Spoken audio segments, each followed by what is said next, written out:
Good evening.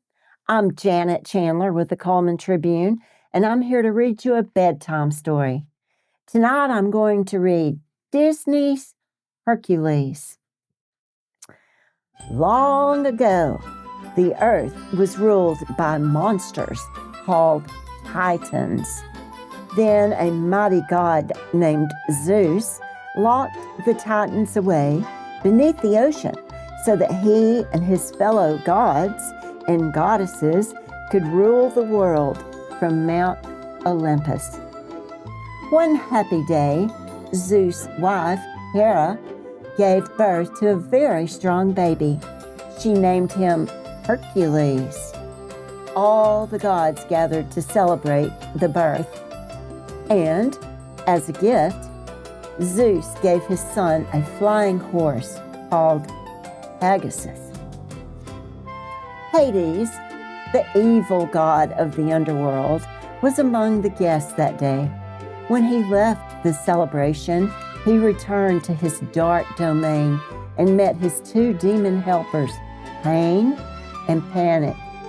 Hades was on his way to a meeting with the three Fates.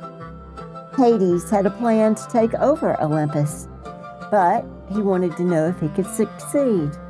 So he asked the Fates, three sisters who shared one eye, an eye that saw the past, present, and future. In 18 years, the planets would line up, the Fates said, and Hades could then defeat Zeus by releasing the Titans. But, the Fates warned, should Hercules join the fight, you will fail. So Hades decided to get rid of Hercules. He sent his helpers, Pain and Panic, to steal the baby. They took him to Earth and forced him to drink a magic potion, one that would change him from a god to a human. But before the last drop was drunk, a kindly couple, Amphitryon and Alcmene, came along. Pain and Panic turned themselves into deadly snakes in order to complete their task, but the snakes were no match for Hercules' amazing strength. Perhaps the gods have finally answered our prayers, Alcmene said as she looked at the medallion the baby wore. The couple decided to raise Hercules as their own child. Zeus and Hera missed their son, but only gods could live on Olympus, and Hercules was no longer a god. As young Hercules grew up, he was always kind-hearted, eager to be helpful, and very accident-prone. One day, he accidentally destroyed the whole marketplace. "Hercules is dangerous," cried one of the merchants. "He didn't mean any harm," Amphitryon said. But the townspeople shouted, "Keep that freak away from here." "Where do I belong?" Hercules wondered. At last it was time for Amphitryon and Alcmene to tell him how he'd been found and to show him the medallion he'd been wearing. "It's the symbols of the gods," Alcmene explained. "The gods?" Hercules cried. "Maybe they know where I belong."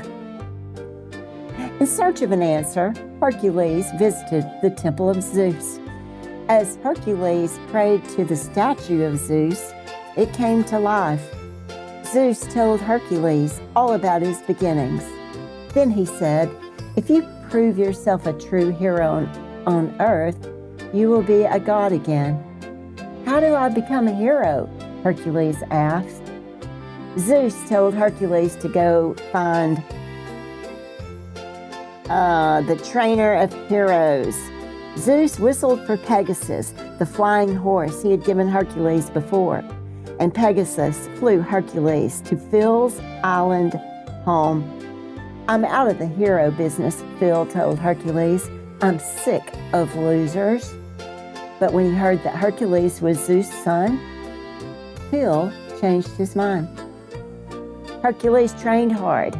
Finally, he told Phil, "I'm ready to battle monsters, rescue damsels, heroic stuff."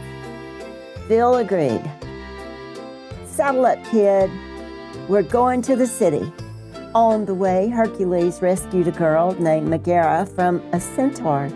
Hercules didn't know it, but Meg was mixed up with Hades. And Hades had a plan. He forced Meg to trick Hercules into fighting the Hydra, a monster with many heads. Just when it seemed as if Hercules were doomed, he smashed his mighty fist into a cliff. With a great crash, the whole cliff tumbled down onto the Hydra. Hercules won. So Hades set an even trickier trap. He ordered Meg to become friendly with Hercules. "Find out his weaknesses, and I'll set you free," he said. Meg tried, but instead of finding Hercules' weakness, she fell in love with him, and he with her. When Hades realized how much Hercules cared for Meg, he made her his hostage. Then he told Hercules, "Give up your strength for the next 24 hours, and no harm will come to her." Hercules could not let anything bad happen to Meg, so he agreed. Now, after 18 long years, Hades' plan was poised for success. The planets were lined up in the proper order, just as the fates had predicted, and Hercules was helpless. Hades released the Titans from their prison. As soon as they were free, the terrible Titans stormed Olympus. At the same time, Hades sent the giant Cyclops to attack and kill Hercules. "Hercules, save us," the people said. Meg warned Hercules that without his strength he'd be killed, but someone had to stand up to the Cyclops. Hercules grabbed a burning stick to fight the monster. After the Cyclops fell off a cliff, Meg pushed Hercules out of the way of a falling column, and the column fell on her instead.